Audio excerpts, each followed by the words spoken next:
গত 15 বছরে এমনভাবে এটাকে ভেঙে দেওয়া হয়েছে যে মানুষের প্রতি যে সম্মান নিয়ে চাকরি করা, সার্ভিস দেওয়ার এটা পাই নাই আমি। মন মানসিকতা পুলিশের মধ্যে পাই নাই। এটা আমি আমার আত্মসমালোচনা করছি। তো আমি শুরুতে 8 তারিখে আমি বিশেষ কল্যাণ সভা ডেকেছিলাম। এবার এখানে একটা পরিষ্কার আমি বলেছি আমি বলেছি আমার এইখানে পুলিশে যদি বেতনের টাকায় কেউ চলতে পারে চলবে, আর বেতনের টাকা যদি চলতে না পারে, সে যদি মনে করে না তা এই টাকায় হচ্ছে না, তাহলে সার্ভিস ছেড়ে দিয়ে অন্য কোনো ব্যবসা বাণিজ্য করবে। মানুষ অনেক কষ্ট, অনেক দুর্ভোগ মানুষ নিয়ে পুলিশের কাছে আসে। তো আমাদের পুলিশের ত্রুটি বিচ্যুতি যেগুলো আছে আমরা সংশোধনের চেষ্টা করব। ব্রাহ্মণবাড়িয়ার মানুষের এখানে সেবা দিতে আসি, এইখানে মানুষের উন্নয়নের জন্য যা যা করা দরকার তাই আমাদের করতে হবে, আইন শৃঙ্খল পরিস্থিতি বিশেষ করে। তো আমি আপনাদেরকে আশ্বস্ত করতে চাই, পুলিশের মনোবল ভেঙে গেছে এর একটাই কারণ, সেই পুলিশের মনোবল ভেঙে যাবে যে অসৎ। আর আমি যদি সৎ থাকি, আমি যদি আমার ন্যায়নিষ্ঠ, আমি নীতিপরায়ণের মাধ্যমে আমার কাজটা সঠিকভাবে পেশাদারিত্বের সাথে পালন করি, সেটা আমার ভয় থাকবে না। আমি নির্ভয়ে এখানে আসছি। আমি বলতে চাই আমার কোনো দুর্বলতা নাই। যেহেতু আমার কোনো দুর্বলতা নাই, আমি পরিবার পরিজন ছেড়ে দিয়ে এখানে কাজ করতে আসি। আপনার কিছু গুণগত চেঞ্জ পাবেন আপনারা। অস্ত্রের ব্যাপারে আমরা ড্রাইভ দিব। এখন ওই পরিমাণে আমি বলতে পারবো না যে এখনই সম্ভব, বাট চলবে। ছাত্রলীগের বা বিভিন্ন দলের যেটা বলেছেন, বিভিন্ন সময় যে অস্ত্র প্রদর্শিত হয়েছে, কাজ করবো এটা নিয়ে ইনশাল্লাহ, কাজ করব। যে চট্টগ্রাম 6 আসনের যে ফজলে করিম চৌধুরী যে উনি যে অ্যারেস্ট হয়েছেন, আমরা টিম হিসেবে কাজ করছি এখানে।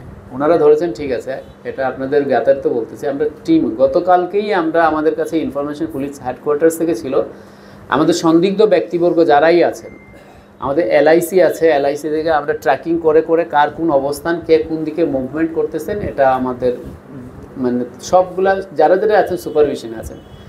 তো গতকালকে আমাকে পুলিশ হেডকোয়ার্টার্স থেকে জানানো হয়েছে যে এই বর্ডার সাইড দিয়ে পুলিশের ঊর্ধ্বতন কর্মকর্তা এবং রাজনৈতিক ব্যক্তিবর্গ যাবার সম্ভাবনা আছে। ট্র্যাকিংয়ে দেখা গেছে এই আখাউড়ার আশেপাশে তারা অবস্থান করে তারপরে অফ হয়ে গেছে, আর ট্র্যাকিংটা পাইনি। সো আমি সাথে বিজিবি যারা আছেন, যে সিও 2 জন আছেন এবং আমাদের যে ল্যান্ডপোর্টের আমাদের ব্রাহ্মণবাড়ি জেলা পুলিশ থেকে আমরা দিয়েছি, তাদেরকে সতর্ক করে দিয়েছি। বলছি যে এ ধরনের ব্যক্তিত্ব যাবেই না, আসলেই প্রথমে আমার নজরে দেবে। বিজিবির সিও যারা আছেন তাদেরকে বলছি, ভাই আমাদের এই তথ্য কোনোভাবে যেন না যায়।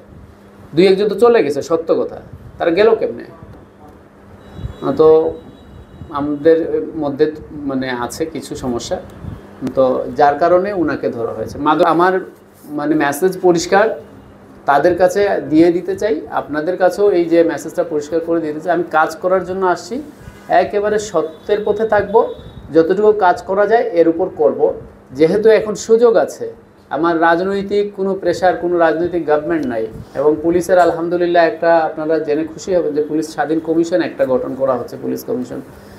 তো ভালো একটা পুলিশ পাবেন ইনশাল্লাহ। মানুষ চায়, আমরাও চাই যে আমাদের পরিবার, আমরা পুলিশের পাশাপাশি আমরা একজন বাবা, কেউ আমরা কারো স্বামী। তো আমার খুব খারাপ লাগে যখন পুলিশকে এই ঠোলা বলে বা পুলিশকে কেউ ঘুষখোর অফিসার বলে।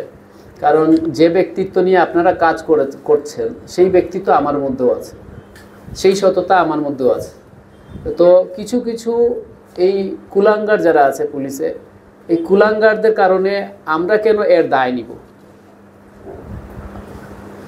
বিচারের ভারটা আপনাদের উপর ছেড়ে দিলাম। আগামীতে যদি আমরা কুলাঙ্গার হই, কুলাঙ্গার বলবেন। আমরা চাই আমরা পরিষ্কার, আমরা শুদ্ধ, নিজে শুদ্ধ হতে।